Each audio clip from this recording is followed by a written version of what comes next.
Good morning everyone. आज प्रश्नावली 8.1 का छठा नंबर सवाल बता रहे हैं। चलिए, सवाल है यदि कोण ए और कोण बी न्यून कोण हो जहां cos ए बराबर cos बी तो दिखाइए कि कोण ए बराबर कोण बी। चलिए, सवाल में पहले दे दिया है कोण ए और कोण बी न्यून कोण है, यानी कि 90 डिग्री से कम है। इन दोनों का मान जो है 90 डिग्री से कम है और cos ए बराबर cos बी ये दिया हुआ है, हम इसका यूज कर सकते हैं। तो दिखाना है कोण ए कोण बी के बराबर है। चलिए, इस तरह का अगर त्रिकोणमितीय मान दिया हुआ है तो वो समकोण त्रिभुज के लिए ये हम जानते हैं, एक समकोण त्रिभुज बना लेते हैं इस तरह से।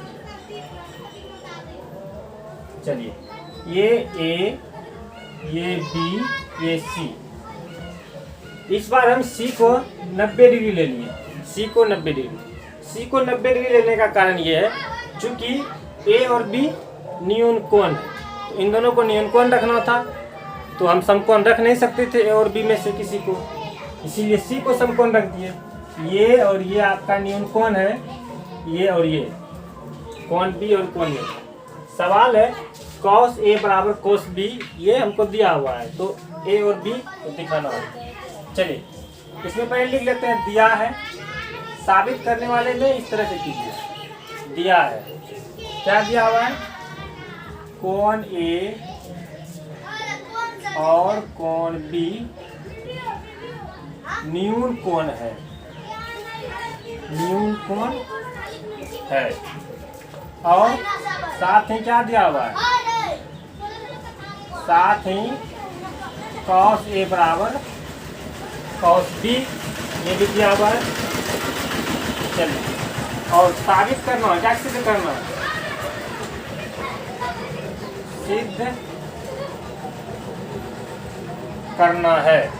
सिद्ध करना है हमको कोण ए जो है ये बराबर है कोण बी के। चलिए, अब चलते हैं जो दिया हुआ है उससे cos ए। चलिए, पहले cos ए का मान निकालने की कोशिश करते हैं। cos ए क्या होता है? आधार बटे कर्ण। आधार आपका क्या है? ए के सापेक्ष, कोण ए के सापेक्ष आधार, ए के सापेक्ष आधार इसका AC होगा, AC। कर्ण तो ए के सापेक्ष भी और बी के सापेक्ष भी यही रहने वाला है। समकोण के सामने वाली भुजा कर्ण, तो कर्ण क्या हो जाएगा? AB, कर्ण हो गया AB, AC बटा AB। अब cos B निकालते हैं। cos B फार्मूला तो वही रहेगा cos के लिए, आधार बटे कर्ण। आधार ध्यान देना, B के सापेक्ष आधार देखना है, कोण B के सापेक्ष आधार ये BC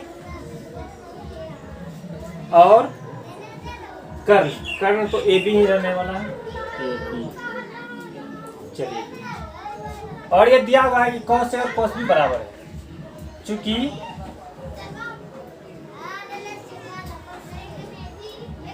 cos A बराबर cos B, बगल में लिख दीजिए दिया है।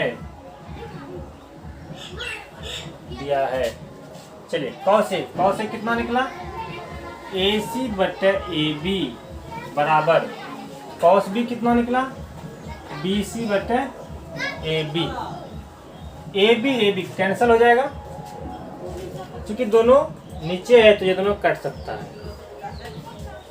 चलिए, तो आपका क्या हो गया? इसीलिए AC बराबर BC, इसीलिए AC बराबर BC बच गया आपका ये। चलिए, अब इसको देखते हैं फिगर में क्या है। AC बराबर है BC, ये बराबर है इसके, ये BC और AC दोनों भुजाएं क्या है? बराबर है। अब ध्यान देने वाली बात है, अगर किसी त्रिभुज में दो भुजाएं बराबर हो एक दूसरे के तो उस त्रिभुज को समद्विबाहु त्रिभुज कहते हैं।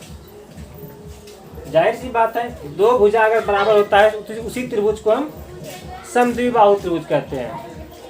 और समद्विबाहु त्रिभुज में क्या होता है?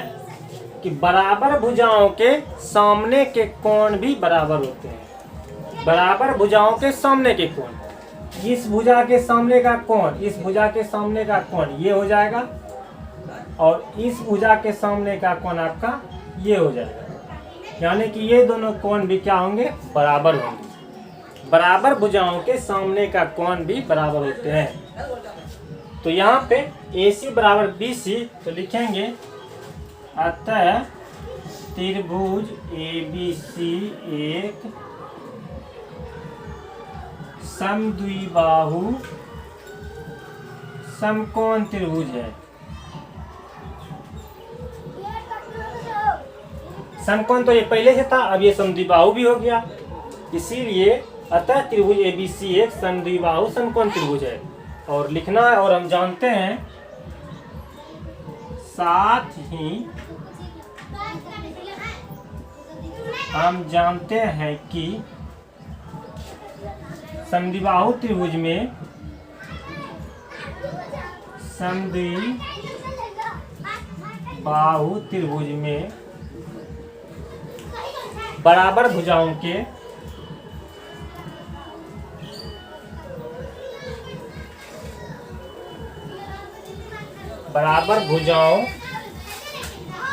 के सामने के कोण भी बराबर होते हैं।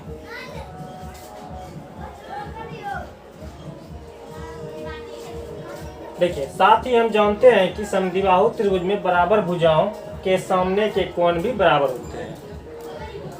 तो क्या हो जाएगा इससे, बराबर भुजाओं के सामने के कोण बराबर होते हैं, तो BC भुजा के सामने का कोण A और AC भुजा के सामने का कोण B। अतः कोण A बराबर कोण B प्रूव्ड।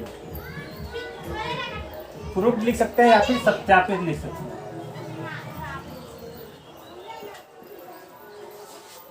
ये हो गया आपका।